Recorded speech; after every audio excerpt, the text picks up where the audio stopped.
Listen to me. We have to talk, and we have to talk right now, because your future depends on it. For years, you have been told a story.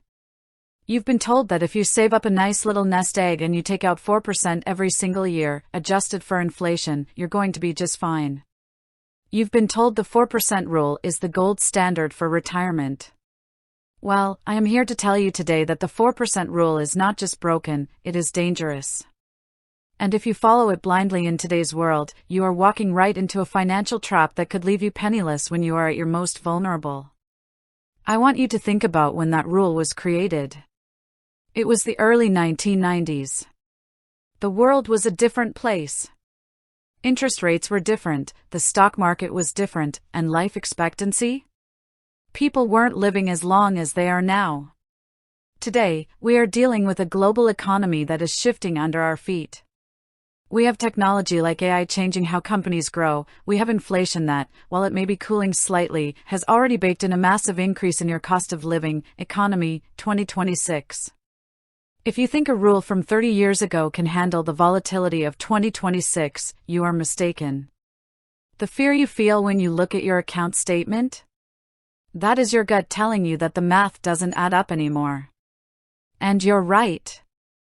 Research shows that many retirees are already struggling because they rely on simple withdrawal heuristics that don't adjust when the market takes a hit. Chukmane, 2026.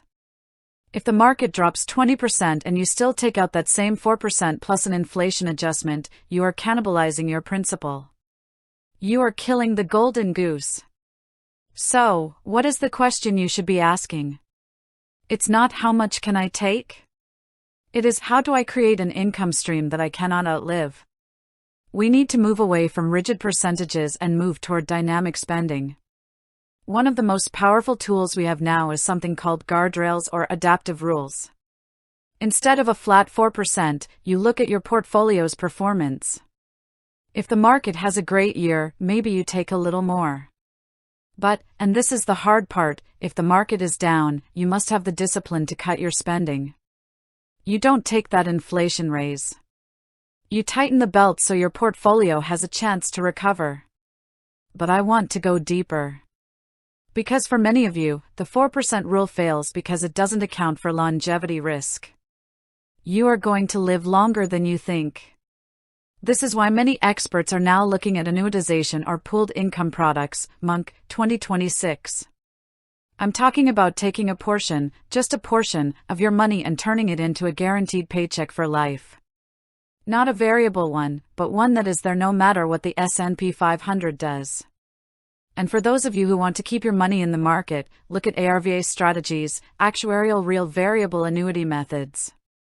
These aren't products you buy from a salesman, they are math-based withdrawal strategies that essentially guarantee you won't run out of money because they adjust your payout based on your remaining life expectancy and your current balance every single year. Sharkinsky, 2025. Here is your actionable takeaway. I want you to do this today. First, stop the 4% autopilot. Second, calculate your essential expenses, the money you need for food, taxes, and healthcare. Third, see how much of that is covered by Social Security. If there's a gap, you don't fill it with a rule. You fill it with a combination of high-yield cash buckets for the short term and a dynamic withdrawal plan for the long term. You have worked too hard to let a 30-year-old math equation ruin your peace of mind. Stand in your truth, look at your numbers, and be brave enough to change the plan. Because you are worth it.